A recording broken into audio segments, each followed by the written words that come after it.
Resultados al sondeo de anoche. Después de la entrevista en Pregunta Yamit con Hernán Rincón, presidente de Avianca, y los capitanes Santiago Diago y Eduardo Mendoza, ¿quién cree que tiene la razón en este colapso aéreo como consecuencia del paro de la mitad de los pilotos de Avianca? Avianca, 53%, pilotos de ACDAC, 47%. Muy buenas noches. A propósito del terremoto que estremeció a México, se pregunta uno hasta qué punto Bogotá está expuesta a sufrir graves daños estructurales en caso de un sismo de magnitud superior a 7.5 como el que estremeció a México. ¿Qué tan peligrosa es la ubicación geográfica de Bogotá? ¿Qué tan grave es la disparidad del terreno donde fue construida Bogotá? ¿Qué tan influyente es la fragilidad estructural de la mayoría de las edificaciones en Bogotá? Bogotá ha sufrido 7 terremotos desde 1743.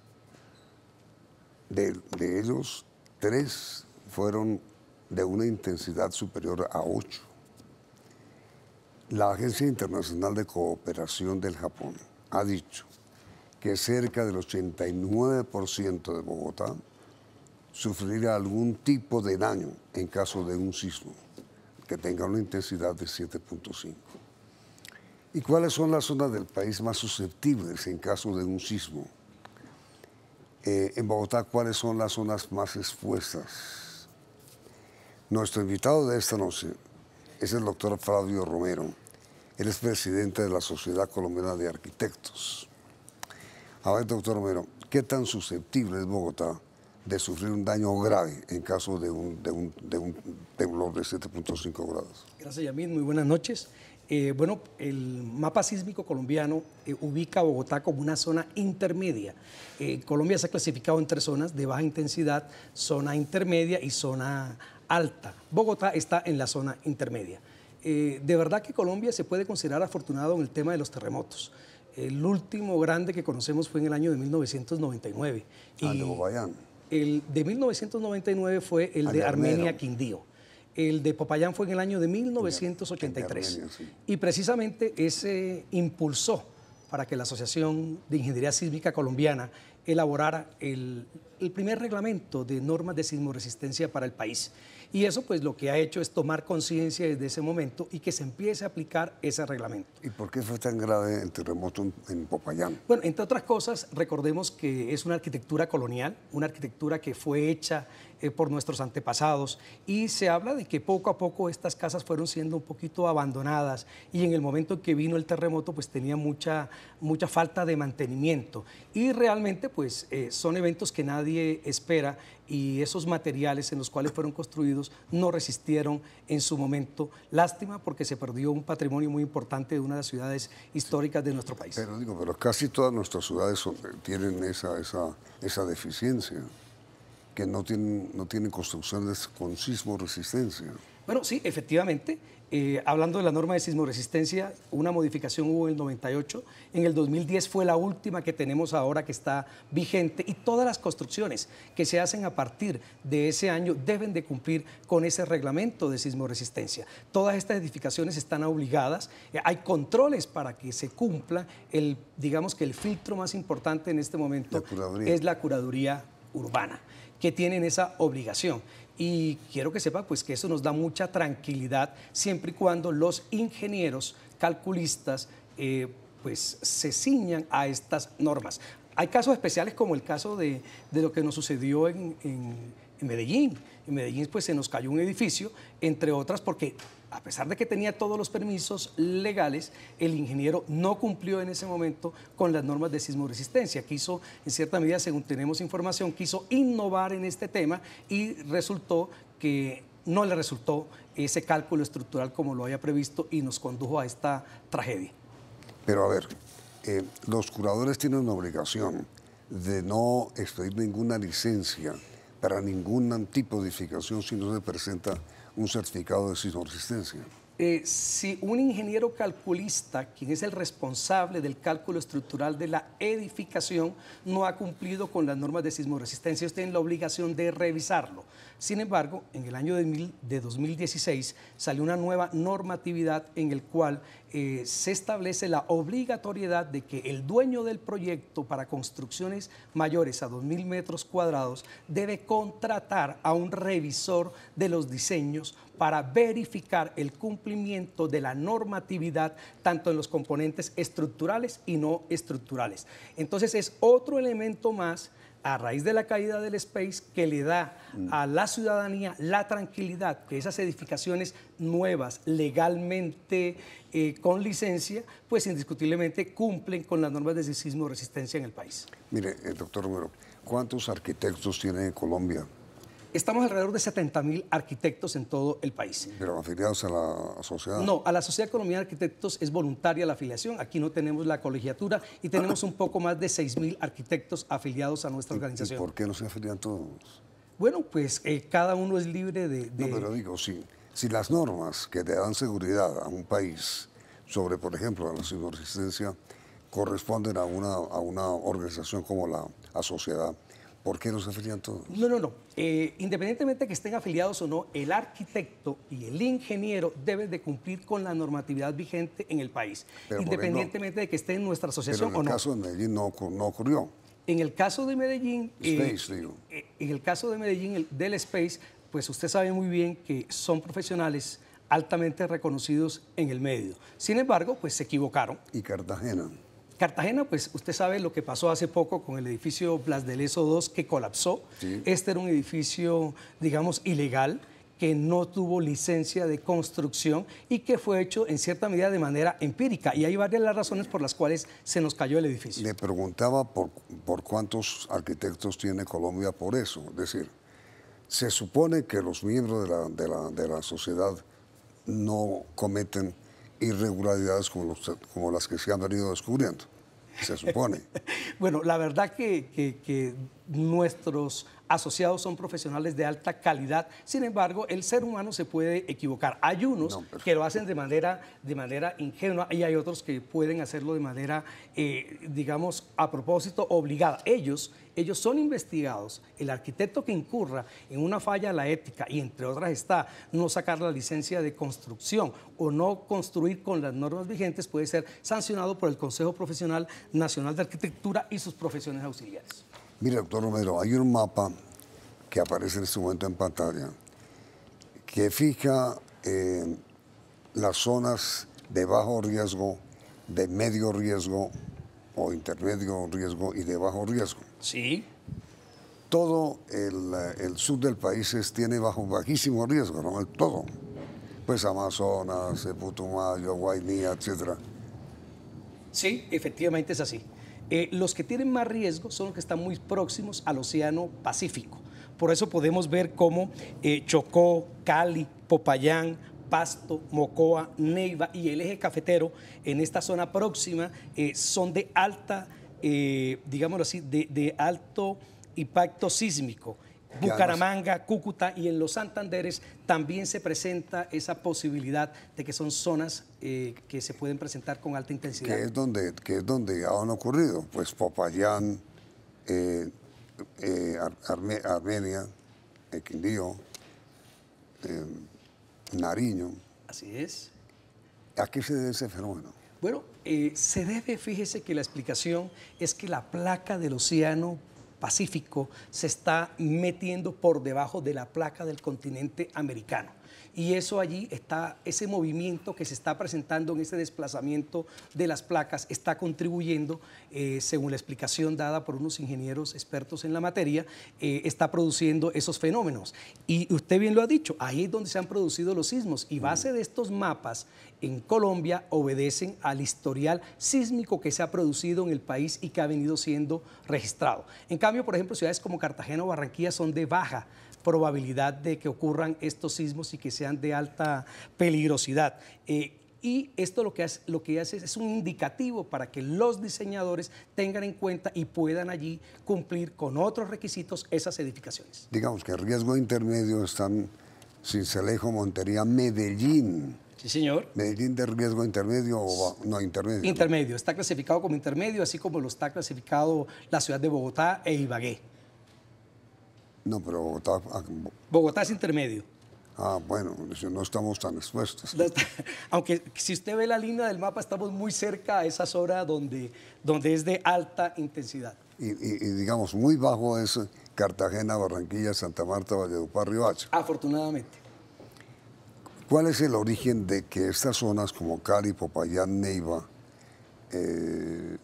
Yopal, dice usted, Barranca Bermeja, Bucaramanga, Cúcuta, Arauca, estén en esta zona de grave riesgo, de alto riesgo? Bueno, precisamente, como le dije, la explicación que nos han dado es ese movimiento de esas placas del Océano Pacífico hacia la placa americana. Pero digo, la solidez de las estructuras no tienen que ver nada con el impacto que puede originar No, pero por supuesto. Hay una cuestión que es la Tierra que se mueve, inclusive tiembla todos los días. La Tierra se mueve en distintas partes del mundo y todos los días hay temblores en el mundo. Sí, doctor Romero, pero digo, ¿qué tan fuertes o qué tan sólidas son las estructuras de las edificaciones en Colombia? Bien, ellas son diseñadas de acuerdo a las características del suelo donde se edifican y precisamente allí está la reglamentación que hay que aplicar para esos diseños estructurales. Indiscutiblemente, si cumplimos con las normas, si ese diseñador es un diseñador que hace las cosas bien,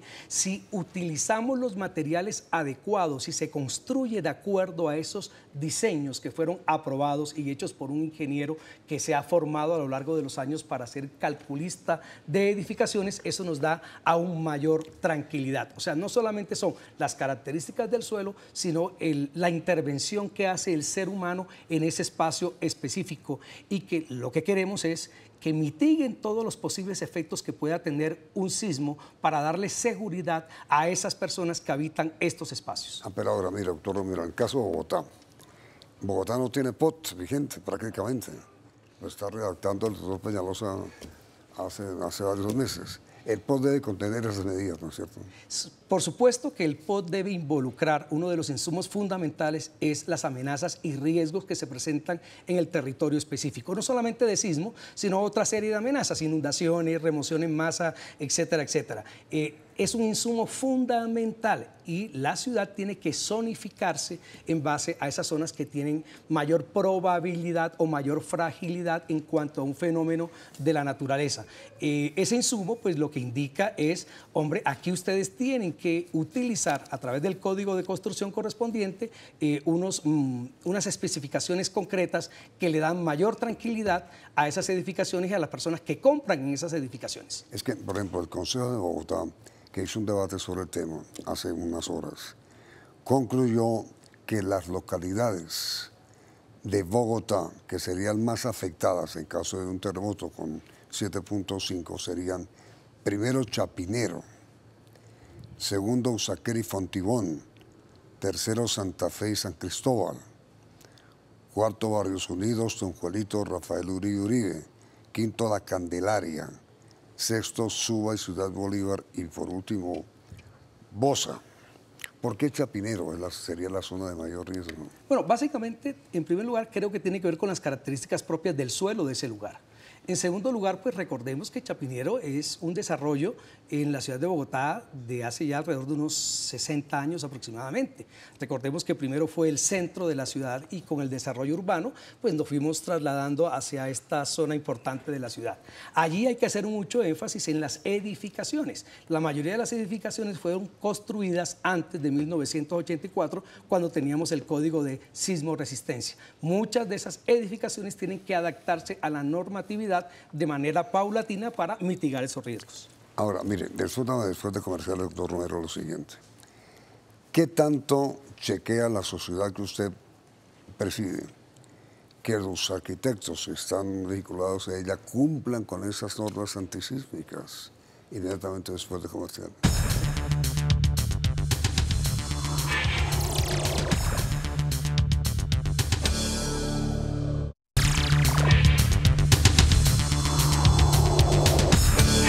¿Qué hace el doctor Romero la sociedad que usted preside para que los miembros cumplan con las normas antisísmicas? Bueno, mire, yo creo que en primer lugar es crear conciencia. nosotros, ese es un papel muy importante que nosotros hacemos. Nosotros en los eventos de capacitación siempre inculcamos a nuestros colegas la importancia de cumplir con la normatividad. En segundo lugar, quiero informarle que hacemos parte de la Comisión de Sismoresistencia, la Comisión Asesora de Sismoresistencia, en el cual asesoramos al gobierno. Somos parte integrante de esa comisión en estos temas para que la legislación sea más clara, para llenar vacíos que aún pueda tener la correspondiente ley. Y lo tercero, pues yo pienso que programas como estos ayudan también para que nuestros socios escuchen y sigan en su camino ético y responsable para poder construir edificaciones seguras. ¿Y para la redacción del POT, que debería incluir las normas, los han consultado?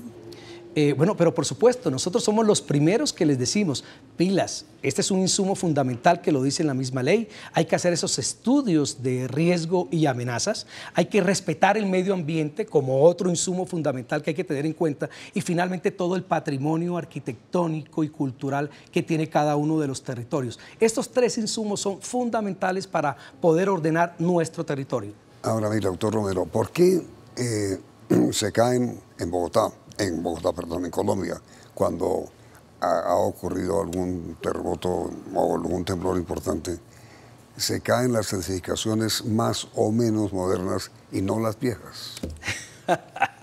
Bueno, la verdad que tenemos mucha edificación que ha permanecido a lo largo del tiempo, sí. ¿Verdad? Sí, todas estas construcciones coloniales, todas nuestras catedrales, todo el castillo de San Felipe, por ejemplo, que ha permanecido vigente en el tiempo. Bueno, pues les cuento que muchas de esas han tenido el cuidado de sus propietarios, han tenido la recuperación del Estado colombiano y paulatinamente están adaptándose a las nuevas normas de sismoresistencia. ¿Por qué las edificaciones antiguas no se caen?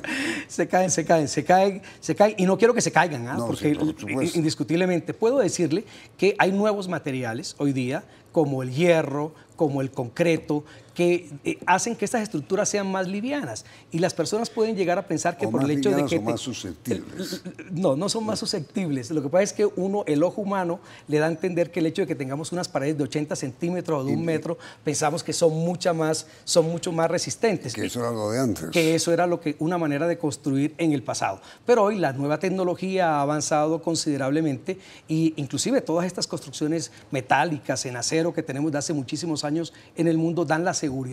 Esta mañana estaba recordando el Empire State, por ejemplo, que fue construido en el año de 1932 con estructura metálica y ahí tenemos muchas edificaciones en pie. Entonces, es interesante su pregunta, hay que profundizar más sobre el tema, pero no tiene que ver nada con lo viejo o con lo nuevo. La sabiduría de antes, a raíz de muchos desastres que vivieron, contribuyó a que poco a poco ese conocimiento humano se transmitiera a lo largo de los años y estemos construyendo edificaciones cada día más estables. Lo que no podemos permitir es la vagabundería, lo que no podemos permitir es que se incumplan las normas y tenemos que estar muy atentos para aquellos que tienen que verificar el cumplimiento de las mismas, hagan un trabajo eficiente y de calidad para que la ciudadanía se siente tranquila y donde invierte su dinero, que lo hace con mayor esfuerzo, pues pueda perdurar en el tiempo. A mí me preocupa mucho son aquellos sectores en los cuales pulula la informalidad, la ilegalidad.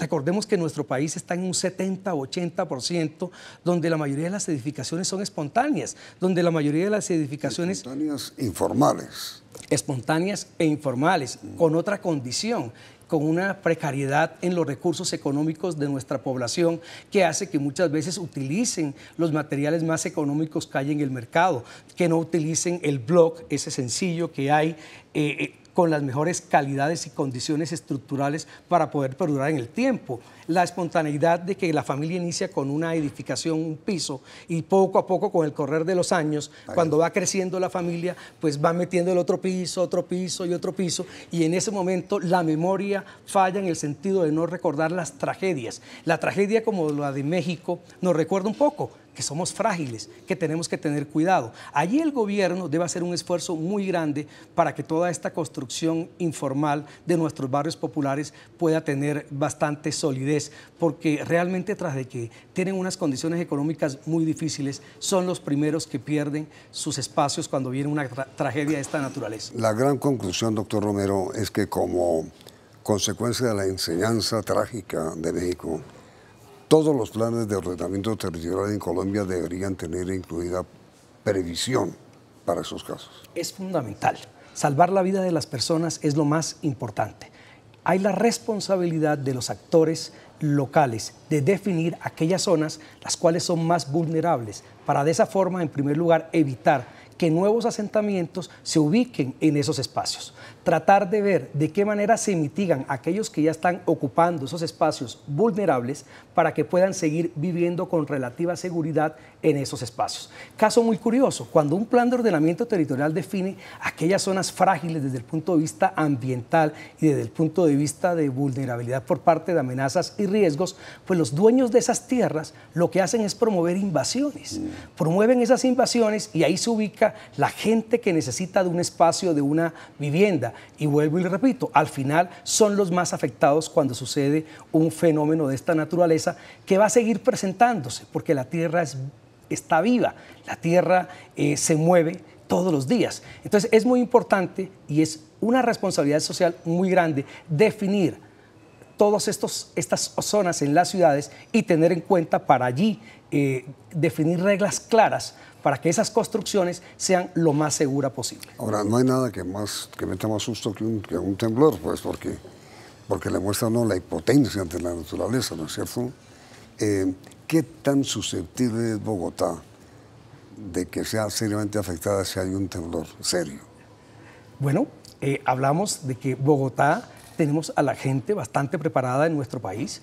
Yo cada rato que camino por la zona veo que están haciendo simulacros en la eventualidad de que se presente algún incidente en estas edificaciones. Eso ayuda a preparar un poco y a crear conciencia sobre el particular. Pero mire que en México ocurrió precisamente cuando al día siguiente hacían un simulacro de medidas en caso de un terremoto. 2 horas antes de que se produjera el terremoto estaban haciendo el simulacro. Eso no va a evitar el terremoto, pero puede ayudar en cierta medida a salvar vidas, sobre todo en aquellas personas que pueden reaccionar en ese momento, porque hay personas que su condición humana hace que se asusten más y que actúen de una manera irracional en esos momentos difíciles. Pero de todas maneras, sí tenemos un papel muy importante que cumplir y es crear conciencia ciudadana para que las personas cuando se presente un fenómeno de esta naturaleza puedan actuar. Unos lo harán bien, otros no lo harán bien. Pero fíjese el caso curioso de México, la solidaridad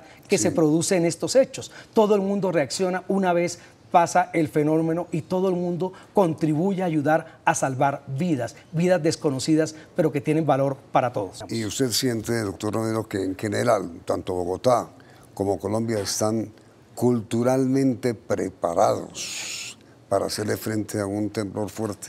Hay mucho por hacer, indiscutiblemente que tenemos que tomar mayor conciencia cada día y tenemos que, hay mucho por hacer, que mantener la calma. Pero hay mucho por hacer, ¿eso usted como qué? Bueno, mucho por hacer, por ejemplo, que las personas sepan qué hacer en caso de un terremoto. Es que hay mucha gente que no sabe qué hacer en caso de un terremoto.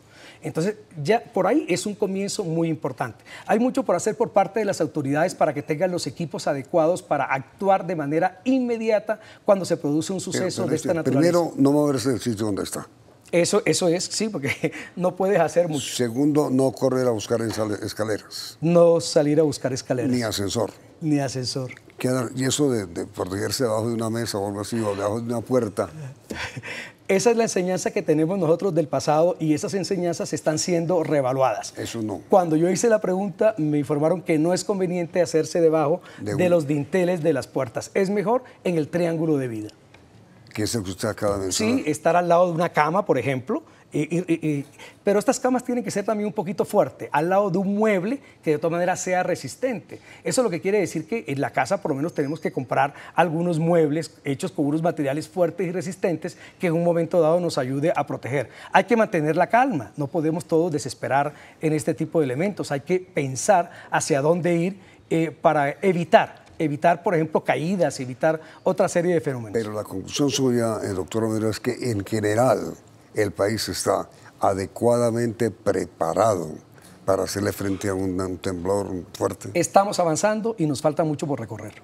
¿Ustedes qué creen? ¿Estamos adecuadamente preparados para hacerle frente a un temblor de intensidad como la que acaba de estremecer a México?